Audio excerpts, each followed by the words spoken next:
तबाही की एरियल तस्वीरें डराने वाली है। पूरा का पूरा रिहायशी इलाका डूब चुका है। सड़कों पर गाड़ियों की जल समाधि बन गई है। जिन रास्तों पर गाड़ियां चलती थी वहां नदी का प्रचंड प्रहार फूट रहा है। थाईलैंड के लोगों ने अब तक ऐसा सैलाब नहीं देखा था। पानी के प्रहार से थाईलैंड के 12 प्रांत खंड खंड हो चुके हैं। लग्जरी गाड़ी और कबाड़ में कोई अंतर नहीं बचा है। सैलाबी अटैक से घर, मकान, दुकान, गाड़ियां सब तहस नहस हो चुकी है। कारें उल्टी पड़ी हुई हैं, एक दूसरे के ऊपर चढ़ी हुई नजर आ रही है। बाढ़ की वजह से दक्षिणी थाईलैंड का नक्शा ही बदल चुका है। अभी भी हजारों लोग फंसे हैं। सड़कों पर यातायात रुका हुआ है। टूटी हुई सड़कें, गिरे हुए बिजली के खंभे, लोगों का बिखरा हुआ सामान ये बताने के लिए काफी है कि सैलाब ने किस कदर हाहाकार मचाया है। थाईलैंड में सैलाब से बचने के लिए लोग पलायन कर रहे हैं। 36 लाख की आबादी सीधे प्रभावित हुई है। 12 लाख लोग घर मकान छोड़कर सुरक्षित जगहों पर पहुंचाए गए। मौत का आंकड़ा लगातार बढ़ रहा है।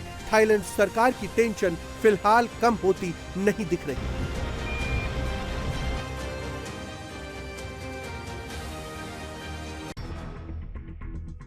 इंडोनेशिया से आई तबाही की भी ग्राउंड रिपोर्ट दिखाएंगे, लेकिन उससे पहले पड़ोसी देश श्रीलंका से सामने आई बर्बादी की तस्वीरें देखिए।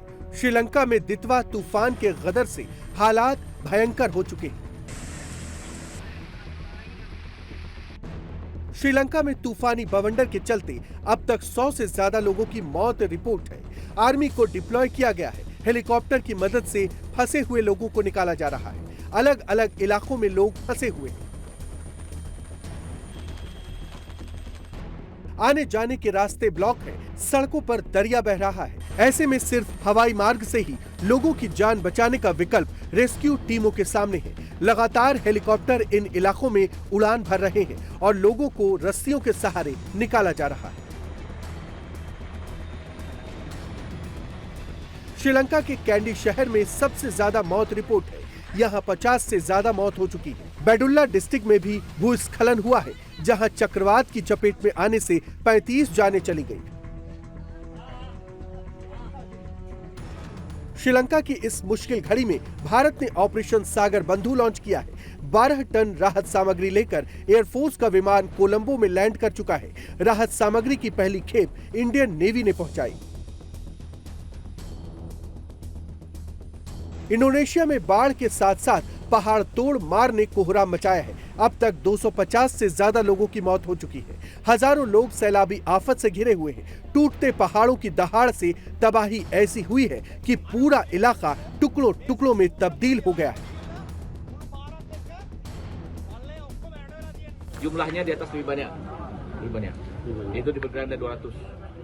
पहाड़ी पर भागे लोगों की संख्या ज्यादा थी, करीब 200 लोग। जब हमने उनसे पूछा तो उन्होंने कहा कि उन्हें नहीं पता। अब हमारी मुश्किल ये पता लगाने में है कि टोबो तक पहुंचने का रास्ता ना होने के कारण कितने लोग लापता हैं।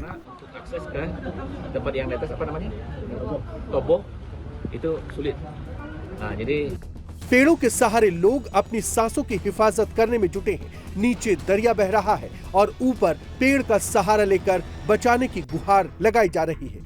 इसी एरिया में सैलाब में बहते हुए शख्स को पेड़ों का सहारा लेना पड़ा। काफी देर तक पानी के तेज प्रहार में वो फंसा रहा, जिसे रेस्क्यू टीम ने बचाया। इंडोनेशिया के आचेह, नॉर्थ सुमात्रा प्रांत और वेस्ट सुमात्रा के इलाके तबाही की मार झेल रहे हैं। चट्टानों के अटैक से पूरा इलाका मलबे का ढेर बन चुका है। गाड़ियां टूटकर बिखरी हुई हैं। घर मकान की जगह मलबा ही मलबा बचा हुआ है। सुमात्रा प्रांत में अभी भी सैकड़ों लोग लापता हैं। 70 से ज्यादा घायलों को इलाज के लिए अस्पतालों में भर्ती करवाया गया है। युद्ध स्तर पर बचाव कार्य चल रहा है। अभी भी कई ऐसे इलाके हैं जहां लोगों को मदद नहीं मिल पा रही।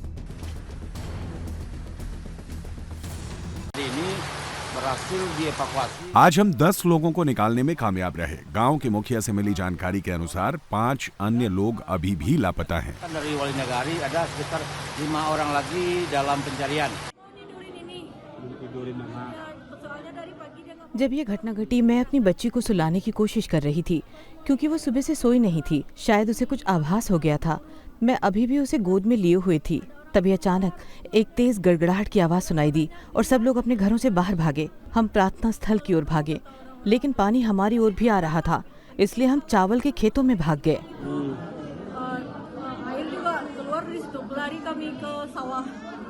नवंबर के आखिर में वर्ल्ड वाइड तबाही से जनजीवन ठप है।